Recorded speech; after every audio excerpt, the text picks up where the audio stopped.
Hi, and welcome again to Elders, Words of Wisdom, a podcast from the National Resource Center for Alaska Native Elders and the UAA School of Social Work. I'm your host, Thomas Moore, and today we have a very special guest on our show. Well, my name is Willie Hensley. I'm named for my grandfather, my mother's dad. His name was Elgaru. I have that name. I got a chance to sit down with Willie and talk to him about his life and career in Alaska and his work on the Alaska Native Claims Settlement Act. For those unfamiliar, ANCSA was a law signed by President Nixon in 1971, intended to resolve long-standing land claims by Alaska Native people and to set clear titles to Alaska land and resources for the 12 regional corporations established by the act to claim.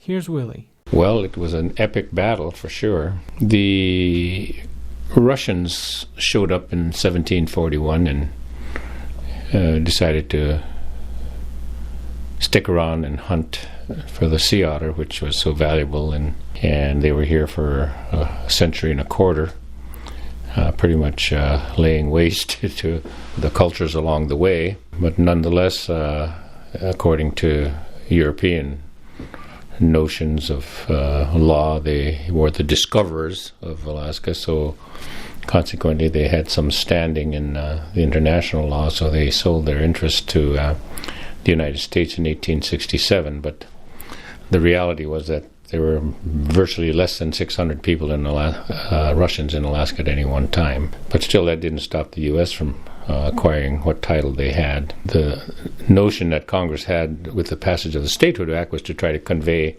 over 100 million acres of native land without paying for it, but they didn't extinguish our underlying title. And that didn't come until 1971 with the passage of the Alaska Native Claims Settlement Act, which conveyed really a revolutionary change in American policy, really, by conveying over 44 million acres to the Native people through corporations that they own and control, and almost $1 billion, which seems like a lot, but it's a pittance in terms of the amount of revenue that's come to the state, the federal government, and to corporations from the resources that were in our lands. The Claims Act provided the Native people corporations to manage the land and for doing business. The corporations that we control through our shareholders means that we're in the driver's seat, so to speak. So for those who don't know, Willie was involved in the process of getting ANCSA passed, so I asked him if he could tell me a little bit about his experience.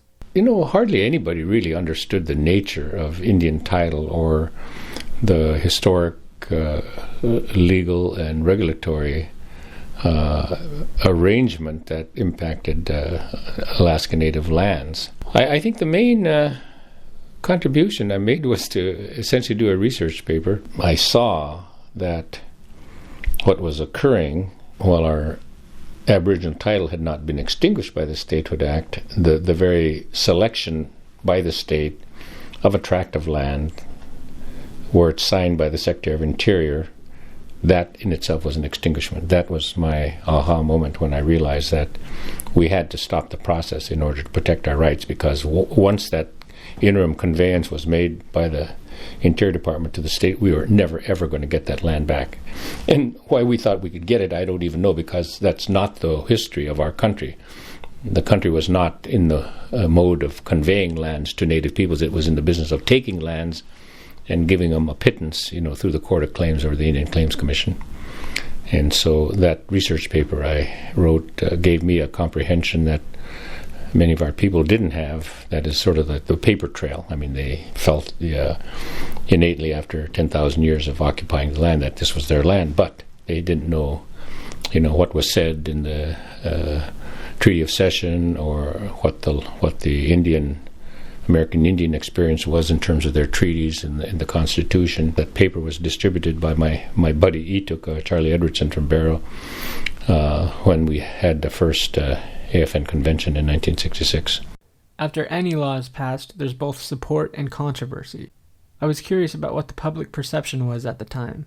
Well, the perception before the act passed was that the non-native community detested us because we were scuttling their idea of getting wealthy from our lands, especially after the oil was found. But, we came together and and it got passed. But there was I remember we met over here at APU, Alaska Pacific University. It was AMU at the time, Alaska Methodist University. But there was not a lot of elation because we basically gave up 90% of the state, right, or thereabouts, and for a measly $1 billion, and also there was just the challenge of trying to figure out how to run a corporate institution. We didn't have any squat knowledge, and so, but our people wanted that land, and there was, as a minority, you don't run the system. You just have to do the best you can to get what you can, and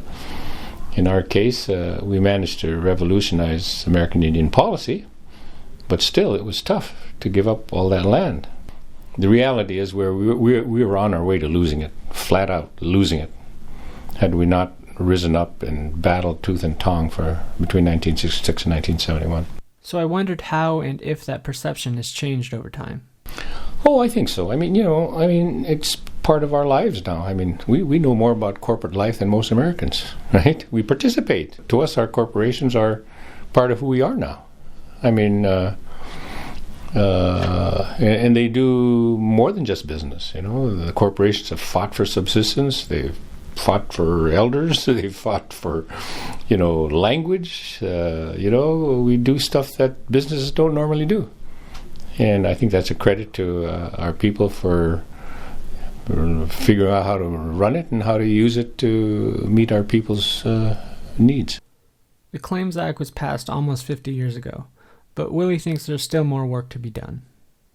If you had anything of value in the society, you're going to have to protect it and fight to protect it because somebody's out to try to get it.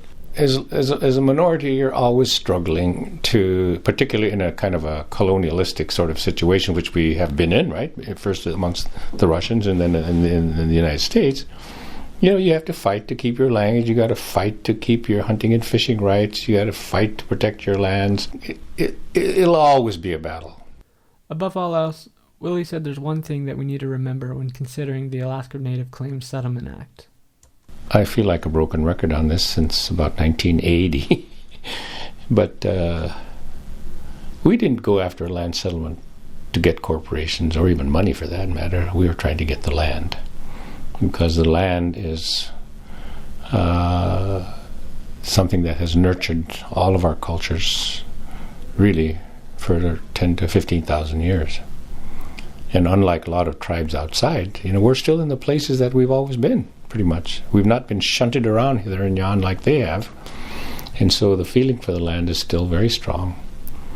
But in my mind, the key to keeping our land is identity. If we lose our identity, then the land's going to go eventually. A huge thank you to Willie Hensley for taking the time to talk to me.